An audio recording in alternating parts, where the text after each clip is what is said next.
Bab 1244 Kuil Kuno. Saat ini, secercah ketakutan muncul di hati tetua biara. Perhitungan Mileye ini sangat bagus. Kuil Kuno tidak bisa menolak.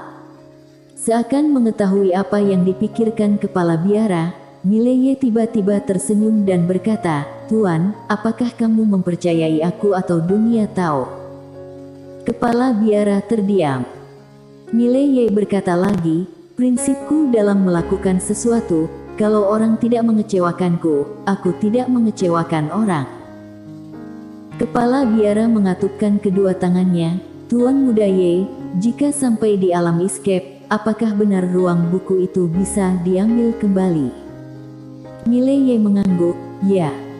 Kepala biara mengangguk, "Tuan Muda Ye, bisakah kita bertemu di kuil kuno?"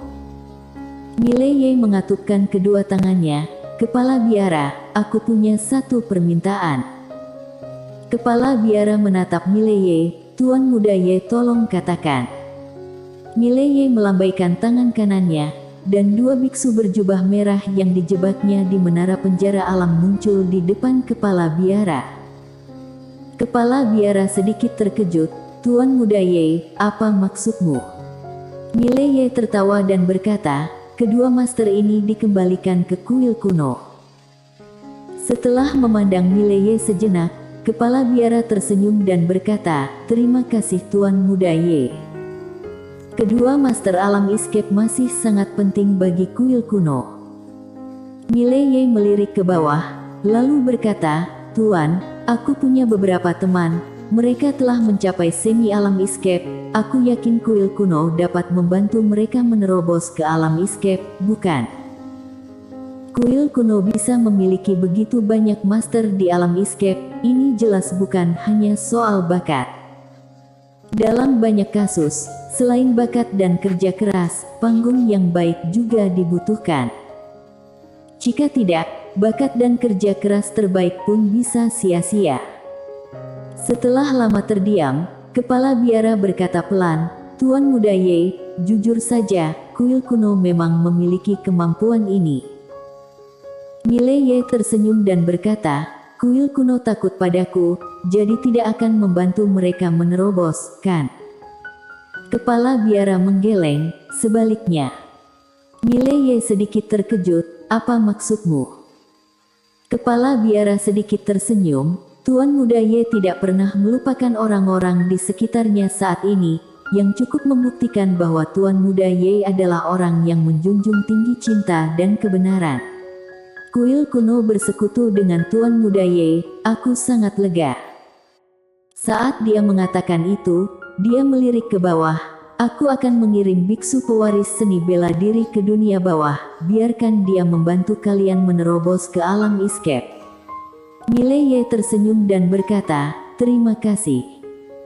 Kepala biara melirik kedua biksu berjubah merah tidak jauh dari sana, anggap saja sebagai ucapan terima kasih kepada Tuan Muda Ye karena tidak membunuh mereka. Saat dia berbicara, dia memandang Mileye, "Tuan Muda Ye, untukmu, tingkatan alammu tidak stabil sekarang.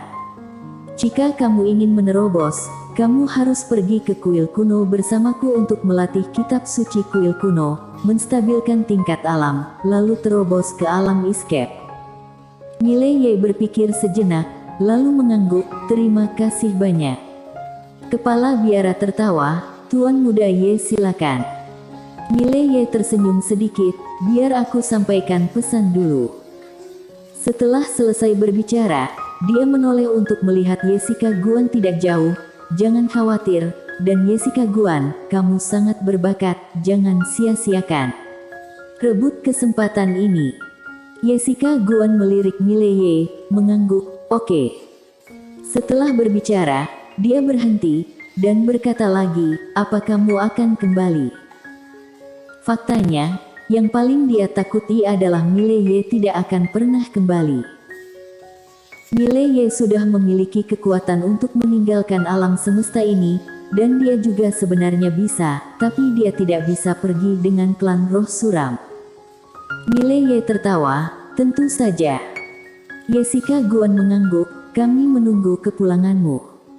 Mileye menatap Ladiaan, Wita Zhang dan wanita lain yang datang tidak jauh dari sana, terobos alam escape. Ladiaan mengangguk, pasti. Sabta melirik Mileye, pasti lebih cepat darimu. Mileye. Wita Zhang berjalan di depan Mileye, hati-hati. Mileye tersenyum dan berkata, aku tahu, jangan khawatir, aku akan kembali ketika aku mencapai alam escape. Seperti yang aku katakan, aku akan hidup dan mati dengan alam semesta 5 dimensi. Wita Zhang mengangguk, baik. Mileye menoleh ke arah kepala biara, Master Kepala Biara, ayo pergi. Master Kepala Biara mengangguk, ya. Segera, Mileye, Kepala Biara dan lainnya menghilang di ujung langit berbintang. Pada saat ini, Sabta di samping tiba-tiba berkata, para bisu itu tidak akan bermain trik, bukan? Jessica Guan berkata, akan. Semua orang memandang ke arah Jessica Guan, dan Jessica Guan berkata dengan lembut, mereka bisa membiarkan Mileye menerobos ke sini, tapi mereka ingin Mileye pergi ke kuil kuno, pasti ada trik. Mendengar ini, kekhawatiran muncul di mata para wanita. Dan Jessica Guan berkata lagi, jangan takut, trik Mileye lebih licik, kuil kuno tidak bisa memanfaatkannya. Para wanita. Mileye datang ke 6 dimensi bersama Kepala Biara dan lainnya. Setelah beberapa saat, semua orang datang ke bawah Gunung Keramat. Kepala Biara tidak langsung terbang ke kuil kuno, tetapi berjalan perlahan menuju kuil kuno bersama Mileye dan lainnya. Mileye tiba-tiba bertanya, Kepala Biara, bukankah kamu bilang orang luar tidak boleh masuk ke kuil kuno? Kepala Biara tersenyum kecil, bisa dibuat pengecualian. Pengecualian. Mileye tersenyum, dia menatap kuil kuno, dia harus berkata, dia masih sedikit penasaran. Karena konon kuil kuno itu misterius, dia ingin melihat apa yang begitu misterius tentang kuil kuno. Setelah beberapa saat, ketika semua orang sampai di lereng gunung, Kepala Biara tiba-tiba bertanya, Tuan Muda Ye, apakah kamu tertarik dengan Dharma? Dharma. Saat ini, suara Nain terdengar di kepala Mileye, nak, dia ingin kamu menjadi biksu, haha. Mileye tersenyum dan berkata, Tuan, apa itu Dharma? Kepala Biara berkata sambil tersenyum, Tuan Muda Ye bisa mempelajarinya nanti. Mileye mengangguk, oke, aku akan mempelajarinya.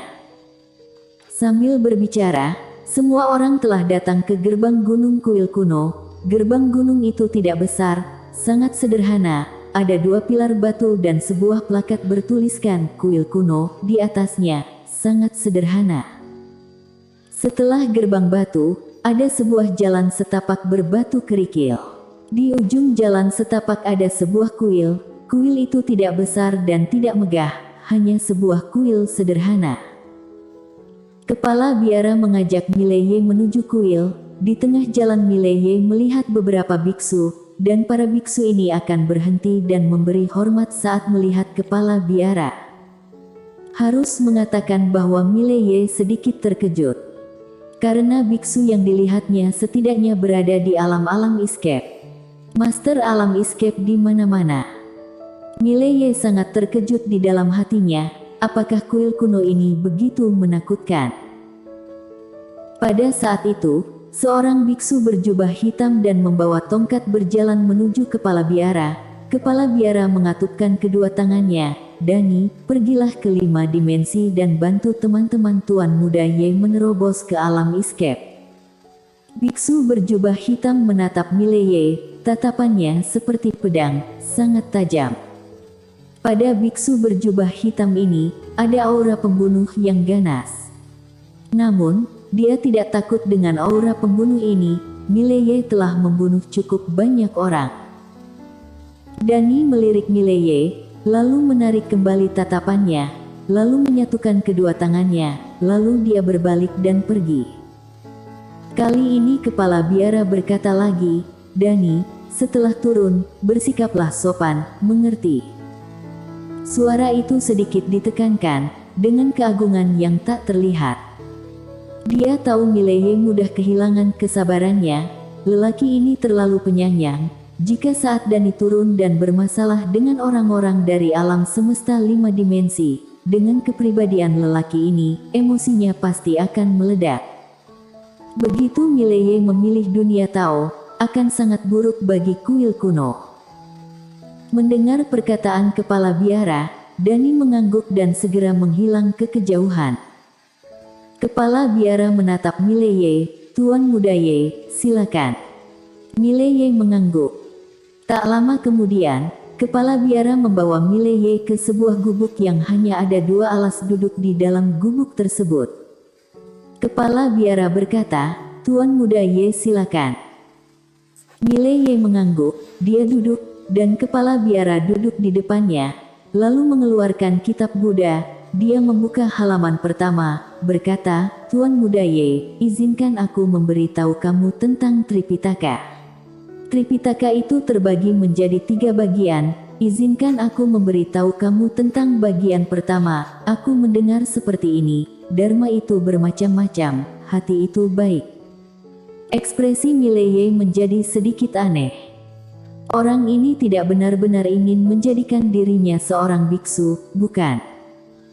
Pada saat itu, kepala biara tiba-tiba berkata, "Tuan Muda Ye, tenang hati, jangan dipikirkan. Sutra ini bisa menstabilkan tingkatan alam Tuan Muda Ye. Tolong Tuan Muda Ye tenang dan dengarkan." Mileye, dunia Tao. Setelah Brian Jiang dan yang lainnya kembali ke dunia Tao, Brian Jiang tidak pergi ke Ordo Suci, tetapi kembali ke sarang lamanya alam peri. Tentu saja, Paus dan yang lainnya terus mengikuti dengan cermat. Di dalam alam peri, Brian Jiang memandangi semua orang, lalu berkata, "Semuanya, prioritas utama kita sekarang adalah bagaimana membuka ruang buku ini. Kalian yakinlah bahwa aku akan melakukan apa yang aku katakan. Jika ruang buku dibuka, semua orang akan berbagi. Aku tidak akan pernah mengambil semuanya sendirian. Aku juga tidak ada kemampuan untuk menelannya sendirian."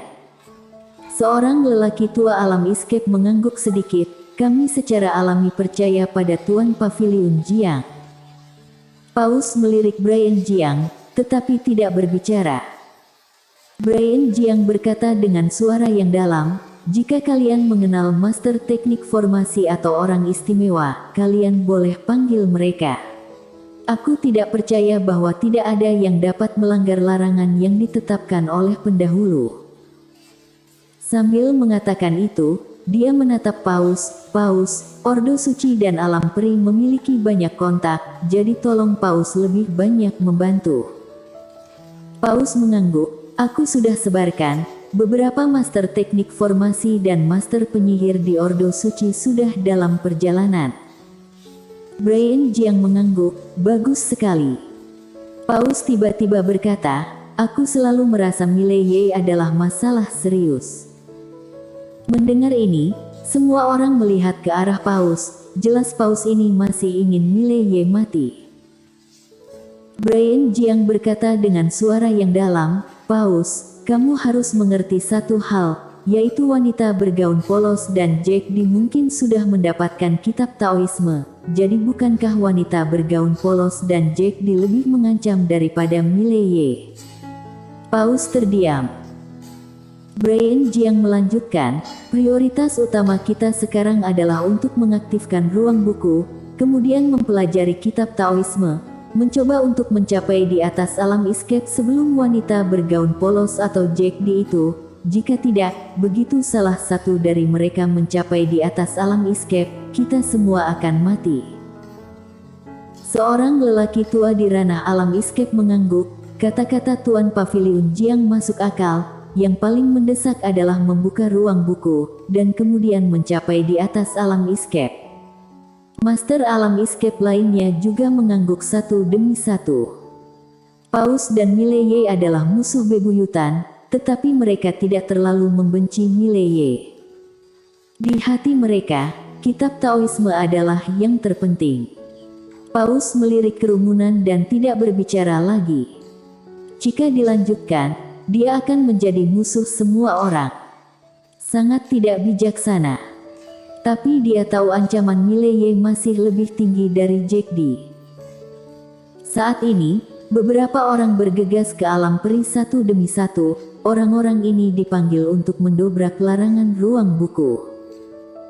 Dan di antara rombongan orang tersebut, ada seorang wanita yang membawa ikan bakar. Dia bercampur aduk di keramaian, tidak ada yang memperhatikannya, karena dia biasa saja.